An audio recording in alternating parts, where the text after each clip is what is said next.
नमस्कार, मैं हूं आशीष चित्रांशी और आप देख रहे हैं the news launcher. Rahul Gandhi पर एक खतरा नहीं है।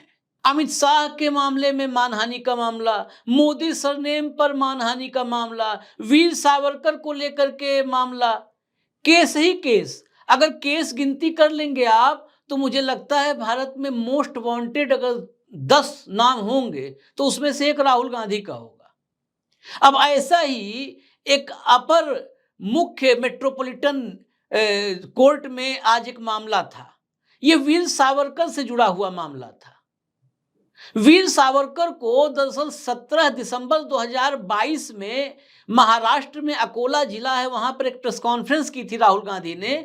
उसमें बताया था कि अपने माफीनामे में सावरकर ने खुद को अंग्रेजों का नौकर कहा, यानी राहुल गांधी ने उनको अंग्रेजों का नौकर और पेंशन लेने वाला बताया था। प्रेस कॉन्फ्रेंस होता है तो प्रेस कॉन्फ्रेंस में एक कॉपी भी दी जाती है, बांटी जाती है, वो भी बांटा गया था। अब अकोला में ये हुआ और लखनऊ में एक अधिवक्ता वकील नृपेंद्र पांडे, उनको लगा कि ये सामाजिक वैमनस्य और द्वेष फैलाने के लिए राहुल गांधी ने किया है। उन्होंने लखनऊ कोर्ट में लगा दिया केस। अब फिलहाल जो सुनवाई हो रही है उसमें अम्बरीश कुमार श्रीवास्तव हैं जज साहब। 5 मार्च की तारीख रखी थी उन्होंने, आज की तारीख थी। आज की तारीख पर राहुल गांधी पेश नहीं हुए। उनके तरफ से प्रांशु अग्रवाल नाम के एक अधिवक्ता पेश हुए। उन्होंने राहुल गांधी की बात वहां रखी और राहुल गांधी की तरफ से कहा कि दरअसल वो लीडर ऑफ अपोजिशन हैं, एक संवैधानिक पद है। आज एक विदेशी गणमान्य नागरिक, गणमान्य व्यक्ति को आना है दिल्ली में और उनके साथ पूर्व निर्धारित मुलाकात राहुल गांधी की फिक्स है। इसके अलावा और कुछ आधिकारिक कार्यक्रम हैं जो सब कुछ पूर्व नियोजित हैं, इसलिए आज पेश नहीं हो पाऊंगा। अदालत का मैं बहुत सम्मान करता हूं, अगली तारीख पर मैं पेश हो जाऊंगा। लेकिन नृपेंद्र पांडे ने कहा नहीं, ये गलत है। और कोर्ट ने भी जो गवाहों के बयान वगैरह दर्ज किए हैं उसके मुताबिक ये माना जा रहा है कि बहुत गंभीर है मामला। वीर सावरकर को अंग्रेजों का नौकर कहा और पेंशन लेने वाला कहा, बहुत गंभीर मामला है। राहुल गांधी का पेश होना जरूरी है। देश में वैमनस्यता फैला रहे हैं, द्वेष फैला रहे हैं। तो अदालत ने कहा कि 14 अप्रैल अगली तारीख होगी। 14 अप्रैल को नहीं अगर पेश हुए तो बहुत फिर कड़ी कार्रवाई करनी पड़ेगी। और नृपेंद्र पांडे ने तो यहां तक कहा कि नहीं, इतना भी वक्त नहीं देना चाहिए। तो ये उम्मीद जताई जा रही है कि 14 अप्रैल को अगर नहीं पेश होते हैं राहुल गांधी तो गैर जमानती वारंट जारी हो जाएगा। अब आज नहीं पेश हुए, इतनी सब सफाई के बावजूद जुर्माना लगाया गया है। देखिए, जुर्माना लगाना भी अमाउंट बड़ा नहीं होता है। अभी आपको पता है ना, पोर्न स्टार के साथ ट्रंप वाला मामला, उसमें राष्ट्रपति बनने के बाद उनको दोषी ठहराया गया और सिंबॉलिक रूप से उन पर जुर्माना लगाया गया। तो जुर्माना भी लगाया गया है, 200 रुपए का राहुल गांधी पर जुर्माना हुआ है। लेकिन यह मामला जब वीर सावरकर की बात आ गई है तो बताना जरूरी है। दरअसल वीर सावरकर ये करीब करीब 10 साल 1911 में 4 जून से और जो है 1921 में 2 मई तक, ये करीब करीब तारीख अगर गड़बड़ नहीं होगी तो यही तारीख रही होगी। मतलब जून 1911 से मई 1921 तक ये अंडमान की सेलुलर जेल में थे। उस जेल में रहने के दरमियान सब तमाम ऐतिहासिक दस्तावेज संकलित हैं। उस दरमियान जेल में कैदियों ने बहुत बार अनशन किया। सब देश प्रेमी कैदी थे, वहां पर वो जेल के भीतर भी आंदोलित होते थे। अंग्रेजों के जो है तानाशाही, अंग्रेजों के दमन, उसके खिलाफ अनशन करने लगते थे। लेकिन पूरे अपने जेल में जो अवधि बिताया 10 साल, 50 साल की सजा हुई थी, लेकिन 10 साल बाद आ गए थे बाहर। उन्होंने जो ये 10 साल गुजारा, एक बार भी कैदियों के अनशन में शामिल नहीं हुए वीर सावरकर। मतलब विनायक दामोदर सावरकर ये कभी नहीं शामिल हुए। अब मैं आपको बताऊं कि सावरकर ने 1913 में 1911 से 1921 के बीच 5 बार माफीनामा लिखा था अंग्रेजों को, एक बार नहीं 5 बार। 1911 में लिखा, 13 में लिखा, 14 में लिखा, 18 में लिखा, 20 में लिखा। उंगलियों पर बता दें, 11, 13, 14, 18, 20, 5 बार माफीनामा लिखा। 1913 वाला माफीनामा, उसका कुछ अंश है मेरे पास, मैं बताता हूं क्या लिखा था। उन्होंने लिखा, इसलिए सरकार अगर अपने विविध उपकार और दया दिखाते हुए मुझे रिहा करती है तो मैं और कुछ नहीं हो सकता, बल्कि मैं संवैधानिक प्रगति और अंग्रेज सरकार के प्रति वफादारी का, जो कि उस प्रगति के लिए पहली शर्त है, सबसे प्रबल पैरोकार बनूंगा। मतलब सबसे मजबूती पैरोकार अंग्रेजों की वो जो है तरक्की के लिए।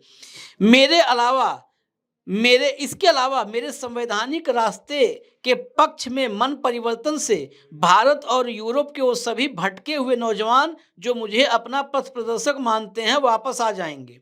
सरकार जिस हैसियत से चाहे मैं उसकी सेवा करने को तैयार हूं। सरकार जिस हैसियत से चाहे, जो जैसे मर्जी करवा ले, मैं सेवा करने के लिए तैयार हूं। दूसरा, अगर आप मुझे रिहा कर देंगे तो आजादी के लिए लड़ने वाले देश विदेश में जितने लोग मुझे अपना मार्गदर्शक मानते हैं, आइकन मानते हैं, वो सब घर लौट आएंगे, छोड़ देंगे आपकी खिलाफत करना।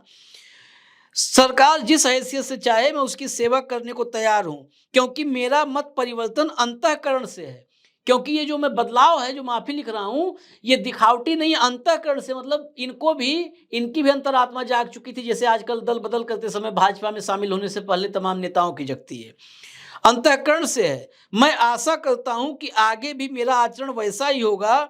मुझे जेल में रखकर कुछ हासिल नहीं होगा, बल्कि रिहा करने से उससे कहीं ज्यादा हासिल होगा। मतलब फायदा भी अंग्रेजों को बता रहे हैं, जेल में रहूंगा नहीं, बाहर आऊंगा, ज्यादा फायदा होगा। ताकतवर ही क्षमाशील होने का सामर्थ्य रखते हैं, इसलिए एक बिगड़ा हुआ बेटा सरकार की अभिभावकीय दरवाजे के सिवाय और कहां लौट सकता है। आशा करता हूं मान्यवर इन बिंदुओं पर कृपा करके विचार करेंगे। सोचिए, एक ताकतवर ही क्षमाशील हो सकता है। मतलब साहब माफ कर दो, आप ताकतवर हो, आप क्षमाशील हो सकते हो। अपने आप को बिगड़ा हुआ बेटा बता रहे हैं कि एक बिगड़ा हुआ बेटा सरकार के अभिभावकीय दरवाजे पर, यानी पिता तुल्य अभिभावक हो आप, आपके दरवाजे पर हम हैं, और इसके सिवाय हम कहाँ जा सकते हैं। हम बिगड़े हुए बेटे, बिगड़ा बेटा भी है ना, कि कुछ भी होगा मुसीबत में तो आएगा अपने घर की चौखट पे ही, अपने पिता के पास ही, अपने अभिभावकों के पास ही। वो भाव दिखा रहे हैं वीर सावरकर। ये 2013 के माफीनामे का एक छोटा सा अंश है। 20 के माफीनामे का एक अंश बताता हूं आपको। मुझे विश्वास है कि सरकार और गौर करेगी कि मैं तयशुदा उचित प्रतिबंधों को मानने के लिए तैयार हूं। सरकार द्वारा घोषित वर्तमान और भावी सुधारों से सहमत व प्रतिबद्ध हूं। उत्तर की ओर से तुर्क अफगान कट्टरपंथियों का खतरा दोनों देशों के समक्ष समान रूप से उपस्थित है। इन परिस्थितियों में मुझे ब्रिटिश सरकार का ईमानदार सहयोगी, वफादार और पक्षधर बना दिया है। इसलिए सरकार मुझे रिहा करती है तो मैं व्यक्तिगत रूप से कृतज्ञ रहूंगा। मेरा प्रारंभिक जीवन शानदार संभावनाओं से परिपूर्ण था, लेकिन मैंने अत्यधिक आवेश में आकर सब बर्बाद कर दिया। मेरी जिंदगी का यह बेहद खेदजनक और पीड़ादायक दौर रहा है। जब इन्होंने अंग्रेजों के खिलाफ लड़ाई लड़ी, वो खेदजनक रहा है, माफी मांग रहा है, और पीड़ादायक रहा है। मेरी रिहाई मेरे लिए नया जन्म होगा। सरकार की असंवेदनशीलता, दयालुता मेरे दिल और भावनाओं की गहराई तक को प्रभावित करेगी। मैं निजी तौर पर सदा के लिए आपका हो जाऊंगा। भविष्य में राजनीतिक तौर पर उपयोगी रहूंगा। अक्सर जहां ताकत नाकामयाब रहती है, उदारता कामयाब हो जाती है। अब ये तमाम ऐसे, अभी मैं पढ़ना शुरू करूं, मेरे कम से कम अभी जो मेरे पास कुछ तमाम अंश हैं, कम से कम 7-8 अंश माफीनामा के पढ़े हैं। 5-5 माफीनामा लिखा था, कोई 1-2 थोड़ा था कि कम पड़ जाएगा पढ़ने के लिए। एक केस महाराष्ट्र में भी है, शायद पुणे की अदालत में, सावरकर के ही मामले में। वो सावरकर के परिवार वालों ने, परिजनों ने दायर कर रखा है मानहानि का राहुल गांधी के ऊपर। राहुल ने, ये लखनऊ वाले केस के लिए मैं बता रहा हूं, राहुल ने उस मामले में कहा कि अदालत में एक काम करते हैं कि जो ऐतिहासिक दस्तावेज हैं, सावरकर का माफीनामा, ये सब रखा जाता है अदालत में, रख के इस पे बहस कर लेते हैं। इस पे बहस होनी जरूरी है भाई, सावरकर का अपमान मैंने किया तो सब बहस हो जाए। सावरकर के परिजनों ने तत्काल कोर्ट में गुहार लगाई, नहीं साहब रहने दीजिए, केस का जो होगा वो देखा जाएगा, बात की बात है। नहीं, तत्काल घबरा गए सावरकर के परिवार वाले। परिवार वाले कौन? पीछे तो बेसिकली भाजपा ही है। पीछे सावरकर एक ही आइकन है भाजपा के पास, सावरकर, और उस आइकन के माफीनामे हैं सब, उसी आइकन के माफीनामे हैं ये सब, और सिंगल आइकन है। तो तुरंत कहा नहीं कोर्ट में ऐतिहासिक दस्तावेज नहीं। मुझे लगता है लखनऊ वाले कोर्ट में पेश होने चाहिए। नृपेंद्र पांडे जी इतिहास पर और शोध करेंगे, वो भी लेकर के आएंगे, अधिवक्ता हैं, वकील हैं, लाना चाहिए उनको, और दस्तावेज और चिट्ठियां लेके आए। वो भी चिट्ठियां तलाशें, जब महात्मा गांधी ने माफी मांगा हो, नेहरू ने माफी मांगा हो, सरदार पटेल ने माफी मांगा हो, सुभाष चंद्र बोस ने माफी मांग लिया हो, भगत सिंह ने माफी मांग लिया हो, चंद्रशेखर आजाद ने माफी मांग लिया हो, वो भी चिट्ठियां तलाशें नृपेंद्र पांडे और दिखाएं अदालत में, रखा जाए। मुझे लगता है सावरकर पे इतने अदालत में जा चुके हैं राहुल गांधी को लेकर के, एक बार अदालत में ही पूरा पैनल बना करके, और जितने चिट्ठियां हैं, दस्तावेज हैं, सब तो है ना, ऐसा तो है नहीं कि नहीं है। उन सारी चिट्ठियों को रख करके पूरे देश के सामने पढ़ा जाए कि सावरकर ने क्या क्या लिखा है चिट्ठी में। 60 रुपए की पेंशन पे थे, तो परिवार वाले कहते हैं कि नहीं, वो नजरबंदी भत्ता था। उनके परिवार में सफाई देने वाले लोग हैं, रणजीत सावरकर हैं, वो कहे कि नहीं, वो 60 रुपए पेंशन नहीं थी, वो तमाम लोगों को मिलता था जिनको अंग्रेजों ने नजरबंद करके रखा था, वो नजरबंदी भत्ता था। ये तमाम माफीनामे इसकी भी सफाई देते हैं, कहते नहीं इसमें व्यंग था, आप लोग समझ नहीं पा रहे, वो अंग्रेजों को अंदर अंदर व्यंग मार रहे थे, अंदर अंदर व्यंग मार रहे थे, व्यंग था, नहीं समझ पा रहा है कोई। भाई देश में सब नासमझ हैं तो क्या करोगे। अब ये जब माफीनामों की इतनी सीरीज है और परिवार नहीं चाहता है कि अदालत में हो बहस, बस बहस हो, राहुल गांधी को फांसी पर लटका दिया जाए, सजा दे दिया जाए, बस इतने जज साहब करें, कह दो कि सावरकर के माफीनामे पढ़ दिए जाए आदेश में, इन तथ्यों को रख दिया जाए, तो सबके पसीने आने लगते हैं। सावरकर ने 1941 में बिहार में भागलपुर में हुआ अधिवेशन हिंदू महासभा का, उस दौर में आजाद हिंद फौज, नेताजी सुभाष चंद्र बोस, वो पूरब से घुस रहे थे अंग्रेजों से लड़ते हुए बर्मा के रास्ते, और सावरकर ने अंग्रेजों के पक्ष में मिलकर के हथियारबंद हिंदुओं को करने के लिए और उनसे लड़ने के लिए प्रेरित किया था, वहां पर भाषण दिया था बिहार के भागलपुर में।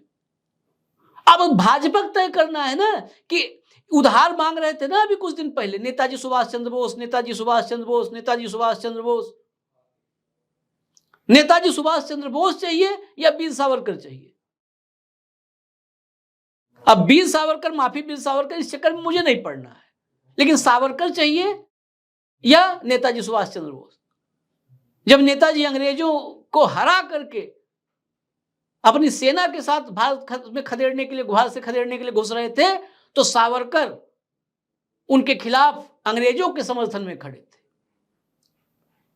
कि 1941-42 के दौर में सावरकर उसी बंगाल में, नेताजी के बंगाल में, मुस्लिम लीग के साथ मिलकर के सरकार बनाए भैया, सरकार बनाए।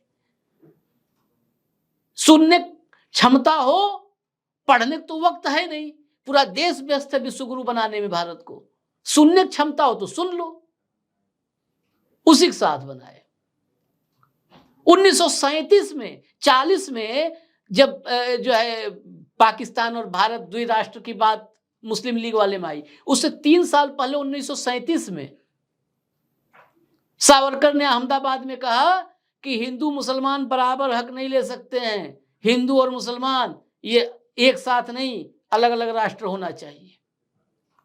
तो सब सफाई देने वाले आज ही जैसे तब भी थे, हम लोग उन्हीं के तो आगे आए हैं। कहा उन्होंने नहीं, आप देखिए 1882 में चलिए और पीछे, सर सैयद अहमद खां भी, वो भी द्विराष्ट्र सिद्धांत की बात किए थे।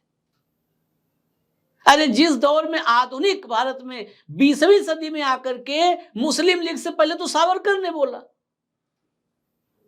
और यही हिंदुत्ववादी नॉर्थ वेस्ट फ्रंटियर में, सिंध में और बंगाल में मुस्लिम लीग के साथ मिलकर के सरकार बना रहे थे, सब सरकार चला रहे थे, भारत छोड़ो आंदोलन के खिलाफ खड़े थे, उसको बता रहे थे कि ये राष्ट्रव्यापी आंदोलन ही नहीं है, वो सिर्फ कांग्रेस का आंदोलन है, सिर्फ कांग्रेस का आंदोलन है। ये तमाम तथ्य हैं। तो मुझे लगता है कि राहुल गांधी को आप कठोर से कठोर सजा दें, लेकिन एक बार मिलावट, एक बार इन ऐतिहासिक तथ्यों पर बहस करने के लिए खोल दीजिए रास्ता, अदालत के दरवाजे खोल दीजिए, ऐतिहासिक तथ्यों पर ही बहस हो जाए। खैर 200 रुपए का जुर्माना लगा है, राहुल गांधी को भर देना चाहिए तत्काल, नहीं तो फिर सूद ब्याज भी लग जाएगा। और हम लोगों को मान लिया 200-400 का जुर्माना लगे तो सोचे भी राहुल गांधी के पास ऐसी कोई दिक्कत नहीं है रुपये पैसे, कांग्रेस का अकाउंट सीज हो गया हो, आगे भी हो जाए तो भी 200 रुपये देने में दिक्कत नहीं होनी चाहिए। अगली तारीख पर जरूर पेश हो जाए, नहीं तो वहाँ जो है नॉन अवेलेबल गैर जमानती वारंट जारी करने की तैयारी हो रही है। वकील साहब तो ऐसा ही कह रहे हैं और चाहते भी ऐसा ही है। इजाजत दीजिए, देखते रहिए न्यूज़ लॉन्चर। नमस्कार।